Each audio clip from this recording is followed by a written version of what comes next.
It's like, I'm 34, and this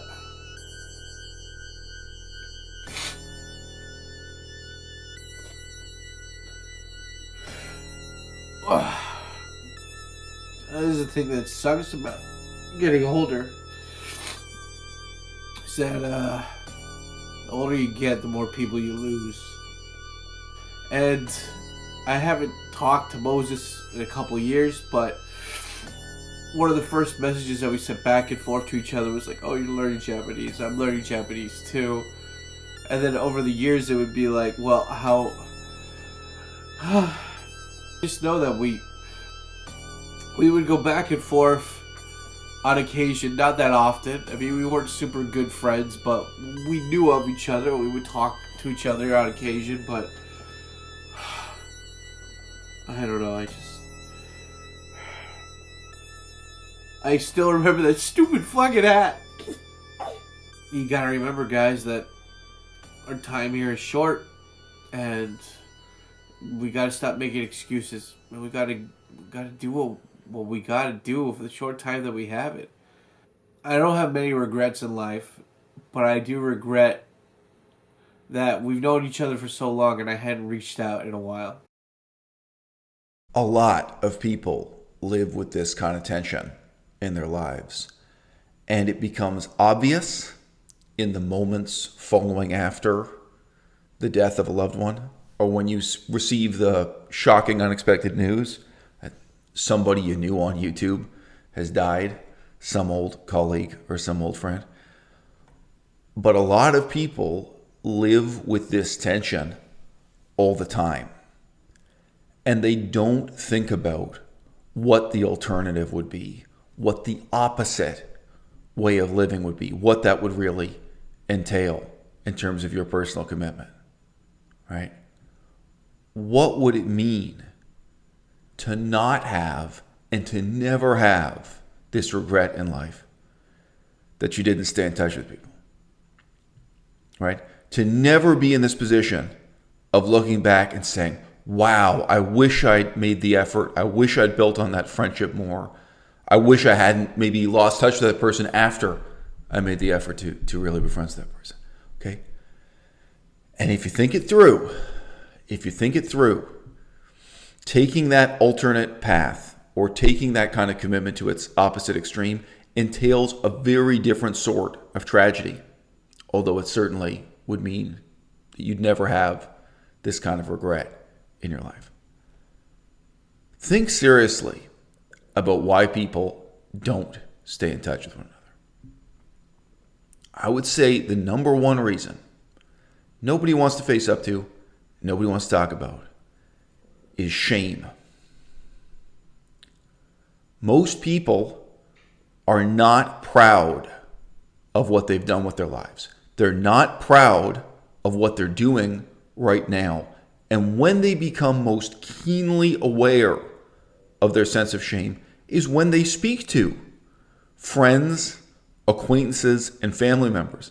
People who remember what their commitments were, what their promises were, what their aspirations were, maybe just 6 months ago, but maybe 5 years ago, right? I am someone who's lived my life with a very high level of commitment, not just to friends, not even just to acquaintances, but to people I consider colleagues. And I say that because sometimes your colleagues are neither your friends nor acquaintances. They may be people you don't like, but who you value because of some kind of cooperative or collaborative connection. And I'm willing to make a very, very high level of effort to stay in touch with for years and for decades. People I just consider my colleagues. Why do my colleagues stop talking to me? I've seen dramatic examples of this, okay? It's because they're cheating on their wives. It's because they broke up with their wife and they're with a new chick. Or they split up with their wife because they were sleeping with their secretary and they were living together for a while and then they broke up with her and now they're in this other situation. And they don't want to talk to somebody who knew them before, who was friends with them when they were together with their wife. Right? And this is an easy example. Okay? It's easy because it's all out in the open. You can't really conceal it. Right? They can't conceal it. What they can do is avoid dealing with the consequences by avoiding you, by avoiding talking to anyone who knew them before when they were in that marriage, or when they were telling everybody they knew that although they'd broken up with their marriage, they did it because they were so in love with their secretary, and this relationship with the secretary was going to last forever, right? Then they really feel like a fool because that didn't work out. That only lasted a couple months. Then they avoid. And some people are conscious that they're doing this, and most are not, okay? I knew people who were Buddhist scholars and gave up on Buddhist scholarship. I knew people who were doing humanitarian work in Southeast Asia and gave up on humanitarian work. I knew people who were trying to be political intellectuals of different kinds, and they gave up on those aspirations, those ambitions, that vision of themselves and of who they aspire to be, right? I'll be honest with you. I think the shame that comes from that is much deeper and much more difficult to deal with than cheating on your wife or falling in love with your secretary, because 100% of it is on you. If your marriage falls apart, there were at least 2 people involved. Depending on what kind of marriage, maybe there were 3 or 4 or 5 people involved, but there were at least 2 people. It's not 100% any one person's fault. The reason why the marriage didn't work out. There's going to be some blame to go around. Right?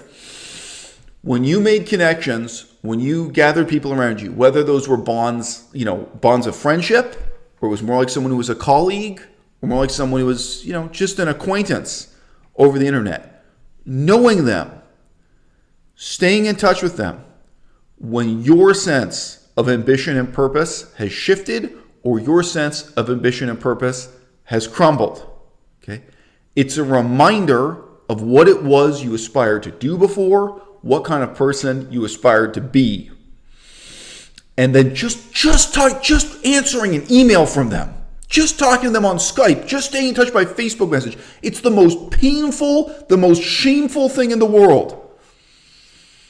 Because it makes you stop and reflect on what it is you're really doing with your life right now.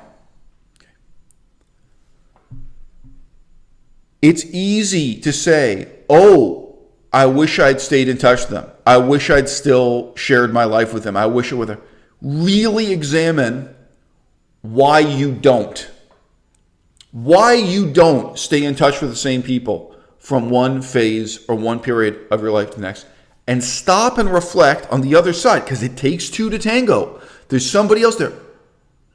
What are their reasons for letting that gulf of silence open up? Most people find it very difficult to reconcile the grandiosity of their past ambitions with the mediocrity of their achievements, the compromises they've made. And most of the time, it's not something as dramatic and palpable as leaving your wife because you fell in love with your secretary.